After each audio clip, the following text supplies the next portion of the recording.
ini ada pergumulan juga sih Kak sebenarnya. Aku kan nikah 10 tahun tuh, udah lebih lah 10 tahun lebih 2 bulan lah. Saya belum punya anak, belum dikasih momongan sama Tuhan, belum dipercayakan. Jadi kayak mana ya? Bukan dibilang nggak berseru. Kita berdoa, bekerja juga. Tapi sampai saat ini belum dikasih juga. Terus kamu mau marah sama Tuhan? Itu kayak mana ya Kak? Mau marah? Nggak mungkin. Oke, gini Bang, gini Kak. Kalau kamu hingga detik ini sudah berusaha berdoa tidak punya anak, masalahmu adalah anak, kamu bisa adopsi. Iya ya Kak. Itu caranya. Atau seperti ini, kalau kamu tidak punya anak, mungkin maksud Tuhan adalah supaya kamu itu fokus kepadanya. Apakah kamu hidup hanya untuk punya anak? Banyak hal baik yang bisa kita lakukan di dunia ini. Jangan pula nanti kamu udah dikasih anak, kamu mumet sendiri, nggak sanggup lagi ngurusnya. Iya ya Kak, betul juga gitu. sih. Jadi banyak-banyak bersyukur. Kita lihat Sarah yang tergesa-gesa tidak percaya kepada Tuhan, sehingga apa? Dia gegabah memberikan budak untuk dijadikan istri suaminya Abraham. Ya. Apa yang terjadi? Dosa terjadi di situ. Jadi sebenarnya kita harusnya sabar gitu. Apa yang terjadi dengan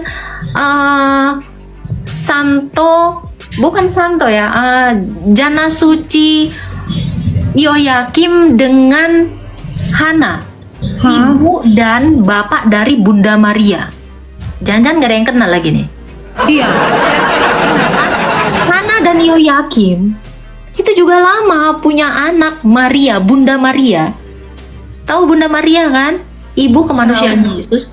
Mereka juga itu lama sekali menantikan anak. Setelah mereka berpuasa, hidup menyendiri, ya, mereka itu bertapa ya. Santo Yoyakim itu bertapa. Itu supaya dapat keturunan. Dan nazar mereka setelah punya keturunan apa? Mempersembahkan anak itu kepada Allah di bait Allah. Itulah Bunda Maria. Mereka juga bersabar. Di usianya yang sudah tua dan ujur, mereka baru dikaruniai anak. Kamu baru 10 tahun. Kamu baru 10 tahun. Tapi kayak berapa puluh tahun? Iya. 400 tahun. Nah, gitu ya. Jadi ada begitu banyak hal yang bisa kita lakukan. Kalau kamu belum dikaruniai anak, mungkin Tuhan merencanakan hal yang lain, tetapi kita itu tetap berpegang teguh kepada Tuhan.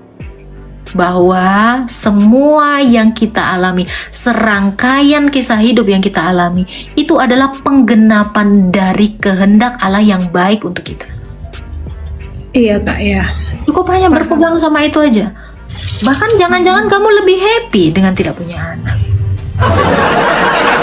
Kamu lebih bahagia. Kamu lebih dekat dengan Tuhan. Banyak hal yang bisa kamu lakukan selain untuk punya anak. Mungkin kamu menjadi baik kepada tetanggamu, menjadi penolong di gerejamu, di panti asuhan, atau apapun itu. Kita ini hidup untuk Tuhan. Kita ini hidup bukan untuk anak ya. Iya, padahal suami itu jadi penatua sih Kak di gereja. Ya sudah, berarti kamu cukup fokus di situ. Ya, nikmati aja hidupmu, bagianmu itu. Kenapa? Kamu tidak suka dengan kisah hidupmu yang seperti ini? Iya, terlalu gimana ya Kak? Kok Tuhan gitu sih? Kayak gitu. Baik dong, kok Tuhan gitu sih? Kamu melihat baik. Gini Kak Sui. Kamu melihat hari ini. Tapi Tuhan itu melihat sampai ke masa depan. Kira-kira kamu lebih percaya yang bisa melihat masa depan atau yang bisa hanya melihat hari ini saja kamu? Ya sih Kak. Nah itu. Jadi sebenarnya Tuhan itu tetap baik. Kitanya yang tidak mengerti. Iya. Maksud Tuhan. Kita nggak mengerti jalan Tuhan. Bukan kita tidak mengerti. Kalau Anda doa Bapa kami, jadilah kehendakmu di bumi seperti di surga. Berarti kehendak kita itu harus kita taklukkan di atas kehendak Sang Bapa supaya kita selamat. Iya. Yesus dalam kemanusiaannya dia juga berdoa di Taman Getsemani ketika dia sampai mau disalibkan. Dia berkata apa? Bapak, andai cawan ini lalu daripadaku, dia nggak mau mati. Tetapi dia di akhir doanya dia berkata, tetapi biarlah kehendakmu yang terjadi. Makanya di dalam doa Bapa kami, sekali-kali kamu pahami dulu. Bapa kami yang di sorga, dikuduskanlah namamu, datanglah kerajaanmu, jadilah kehendakmu di bumi seperti di surga. Kalau kehendak Bapa yang terjadi, kok kamu masih ngotot dengan kehendakmu? Iya. Iya ya Kak. Oke, jadi dari sini kita bisa belajar. Iya. Ini yang kita alami hari ini itu adalah serangkaian kehendak Allah yang akan menghasilkan kebaikan bagi kita. Percaya. Amin. Amin. Kalau kan sebelum disidikan kami diajari dulu katekisasi gitu. Lalu pertanyaannya? Aku pikir ada, tapi kayak ayat sidikku itu suratnya di Matius 7 ayat 26. 21 ayat 21. Kayaknya itu kakak suka sebut-sebut di kalau ada kasih penerangan ke agama sesama kita gitu kak.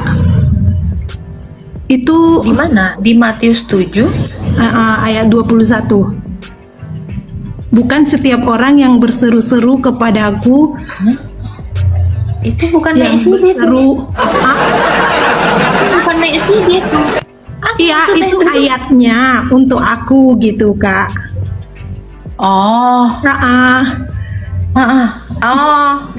Kakak punya ayat itu. Maksudnya gimana? Kayak kalau kayak kami itu kan itu kayak kami imanin jadi pedoman kami dalam kehidupan kami sehari-hari gitu. Oh, mungkin maksudnya kamu dikasih ayat itu. Iya, dari kan itu ibaratnya bukan dikasih sih, cuman kita itu kayak apa ya emang kayak dikasih pilihan kita ngambil sendiri gitu. Dikasih sendiri. Dikasih beberapa ayat, ibaratnya udah dipilihkan sama pendetanya. Jadi pedoman. Kayak pedoman kayak kita imani gitu. Pedoman kita itu bukan satu ayat. Memang bukan satu ayat kakakku, bukan. Apa tuh? Kayak gini loh.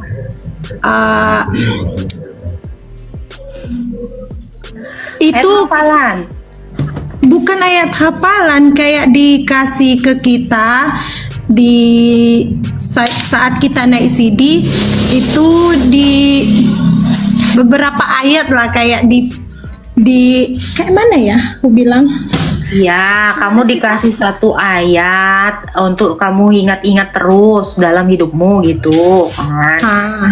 Ayat emas, ayat pegangan gitu. Jadi itu suka kakak sebut-sebut, ya ampun itu kayak mana ya kalau itu kayak karena itu ayat CD aku gitu loh. Oh iya paham. Lalu kalau itu adalah ayat pengingat untuk kamu atau ayat emas untuk kamu, sudahkah ya benar kak. Sudahkah kamu melakukannya? Itu aku bingung melakukan